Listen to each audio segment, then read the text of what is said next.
সেরকম একটা অর্গান হচ্ছে আমাদের গলব্লাডার। একটু আগে উনি পড়াচ্ছিলেন গলব্লাডারের পাথর।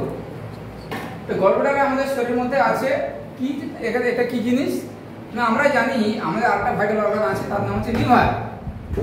এই লিভার থেকে যে রসটা সরাসরি খাদ্যের উপরে যায়, কি হয় না লিভার থেকে যেটাকে আমরা বলি বাইল জুস, যেটাকে আমরা বাইল জুস বলি, পিত্তরস, এটা সাময়িকভাবে পিত্তথলিতে জমা থাকে, যাকে আমরা বলি ইংরেজিতে গলব্লাডার। এই গলব্লাডার থেকে পিত্তরসটা time to time according to our need, আমাদের প্রয়োজন অনুসারে আমাদের ফুড সাবস্টেন্স যেটা আমরা খাচ্ছি তার মধ্যে এটা যায়। তো এই যে যাওয়াটা এবং স্বাভাবিকভাবে যে বাইল জুসটা বা লিভারের যে জুসটা এটাকে জমা হচ্ছে, যে অর্গানটার নাম, তার নাম হচ্ছে গলব্লাডার। তাহলে ছবি আঁকি, ছবিটা জাস্ট এরকম দেখতে হবে। একটা টাকার থলি, যেরকম আমরা টাকা পয়সা ওই মাছের ব্যবসা করে যারা, মাছের ব্যবসায়ীদের একটা টাকার থলি আমরা দেখতে পাই, এরকম একটা, এখানে তোমার দুটো আঁকতে হবে।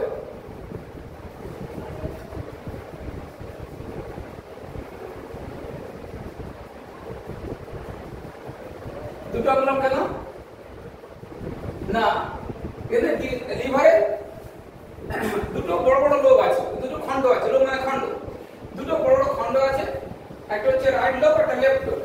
তা লেফট লোব থেকে একটা ডাক, এটাকে আমরা কোনটা রাইট লেফট করব, আমরা সবসময় আমরা কি করব না আমার যেটা ডান দিক সেটা কিন্তু বাম দিক। তাহলে এটা কি হবে, এটা আমার ডান দিক, এটা হচ্ছে লেফট, এটা হচ্ছে রাইট, ঠিক আছে?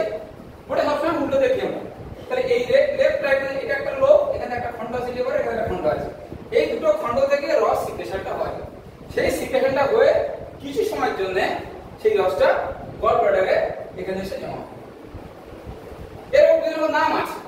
এই যে গলব্লাডারটা আমি একটা গোল রাখলাম, এর বিভিন্ন রকম পার্টস আছে, এই পার্টসের এক একটা রকম নাম আছে। এটাকে আমরা বলি ফান্ডাস, এটাকে বলি বডি, আর এটাকে বলি আমরা নেক। এখানে একটা ভালো আছে, এই নেকের এখানে একটা ভালো আছে, যাকে আমরা বলি spiral valve, spiral valve SP. এই ভালভ দ্বারা কিন্তু এই সিক্রেশনটা নিয়ন্ত্রিত হয়, মানে যে রসটা যাবে ফুডের মধ্যে টাইম টু টাইম এই ভালভটা সেই রস নিয়ন্ত্রণ করে। তাহলে এই যে বাইলটা আমরা জানলাম বা পিত্তরসটা জানলাম, এই পিত্তরস যেখানে জমা থাকছে তার নাম হচ্ছে গলব্লাডার। এবারে কোথায় আছে আমাদের শরীর, কোথায় আছে আমাদের গ্রোসারি, আমরা যদি মনে করি আমাদের শরীর কোথায় আছে, ডান দিকে আছে, ডান দিকে আছে আমাদের শরীরে ডান দিকে, অর্থাৎ রাইট হাইপোকন্ড্রিয়া। কি আমরা এর আগে অ্যানাটমি প্রথম দিকের ক্লাসে আমরা দেখেছিলাম যে আমাদের এন্ডোঅ্যাবডোমিনাল অর্গানটাকে আমরা 9টা খণ্ডে ভাগ করেছিলাম, তার মধ্যে একটা খণ্ড হচ্ছে কি না রাইট হাইপোকন্ড্রিয়া। এই রাইট হাইপোকন্ড্রিয়ার মধ্যে এই গলব্লাডারটা আছে, এই অনেক আছে।